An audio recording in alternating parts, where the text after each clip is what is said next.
කතාවක් මිසක් බන කතාවක් එහෙම නෙමෙයි. පටලව ගන්න එපා. ඉන්දියාවේ දැන් මේ ජන කතාවේ හැටියට දෙවිවරු එකතු වුණාලු එක තැනකට. කවුද එකතුනේ? දෙවිවරු. මහේසාක්‍ය එක දෙවි කෙනෙක් ඉඳලා තියෙනවා, අනිත් ඔක්කොම අල්පේසාක්‍ය දෙවිවරු. මේ මහේසාක්‍ය දෙවියෝ යෝජනාවක් කරාලු මිනිස්සුන්ගෙන් පුදුම වදයක් තියෙන්නේ. මිනිස්සුන්ගෙන් පුදුම වදයක් තියෙන්නේ.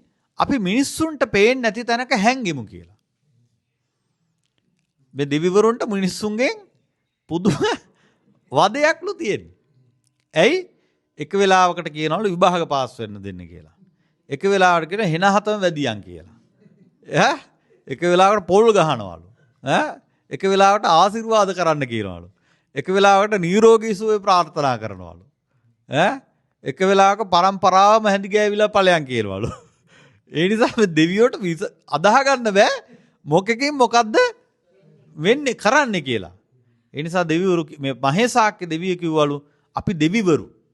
ඒ නිසා මිනිස්සුන්ට පොල් ගහන හැටියට මිනිස්සු මේ කරන පලි ගැනීම හැටියට අපිට ආශිර්වාද කරන්නයි වෙලාවකට පලි ගන්නයි එහෙම කරන්න බෑ. ඒ දෙවියෝ මුන්ට හෙන හත වැදියන්න කියන්නේ. ඒ නිසා දෙවිවරු කිව්වලු අපි මේ මිනිස්සුන්ට පේන්නේ නැති තැනක හැංගෙමු කියලා. ප්‍රධාන දෙවියා කිව්වලු මට අදහසක් එන්නේ කියන්න මේ මිනිස්සුන්ට පේන්නේ නැතුව හැංගෙන්න තැන. දැන් එක එක දෙවිවරු එක එක යෝජනා කරනවලු.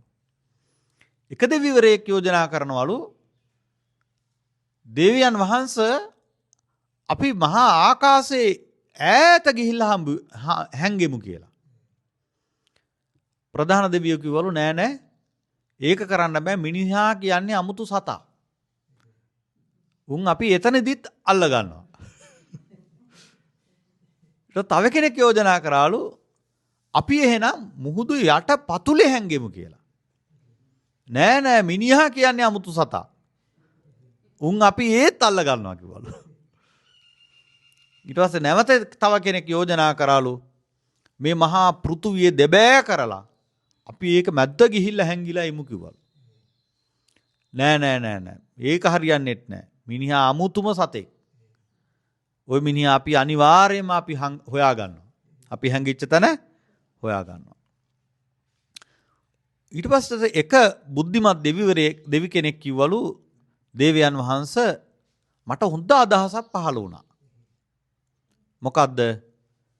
දේවයන් වහන්සේ මිනිහට කවදාකවත් අපිව හොයාගන්න බැරි තැනක අපි හැංගෙනවා. කොතනද? දේවයන් වහන්සේ අපි මිනිහාගේ හදවතේ ඇතුලේම ගිහිල්ලා හැංගෙමු කිව්වා.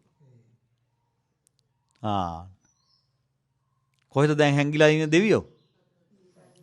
මිනිස්සුන්ගේ හදවත්වල තමයි දෙවිවරු එදා ගිහිල්ලා හැංගුණා කියන්නේ. දැන් අපිට හොයාගන්න පුළුවන් වුණාද?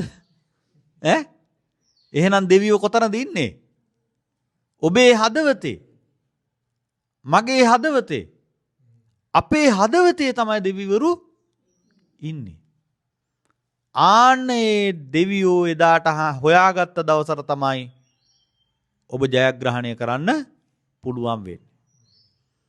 බලන්න පින්වත්නි මේ කතාව තුල කොච්චරනම් ගැඹුරු අර්ථයක් ජීවිතයට තියෙනවද කියලා. ඒ නිසා ඔබගේ හදවතේ සැඟවිලා ඉන්න දෙවියෝ එළියට ගන්න. ඒ හදවතේ සැඟවිලා ඉන්න දෙවියෝ එළියට ගත්ත දවසට තමයි ඔබගේ නියම නිවර්දි ජයග්‍රහණය ළඟා කර ගැනීමට හැකියාවක් ලැබෙන්නේ. ඇයි අපට බැරි මේ හදවතේ ඉන්න දෙවියෝ එළියට ගන්න? ඔය හදවතේ ඉන්න දෙවියෝ කෝප වෙන්නේ නැහැ. ඔය හදවතේ ඉන්න දෙවියෝ අනුන්ට හිංසා කරන්නේ නැහැ. ඔය හදවතේ ඉන්න දෙවියෝ අනුන්ට පොල් ගහන්නේ නැහැ. ඔය හදවතේ ඉන්න දෙවියෝ අනුන්ට අණවින කොඩිවින කරන්නේ නැහැ. අපේ හදවතේ ඉන්න තිරිසන් සතෙක්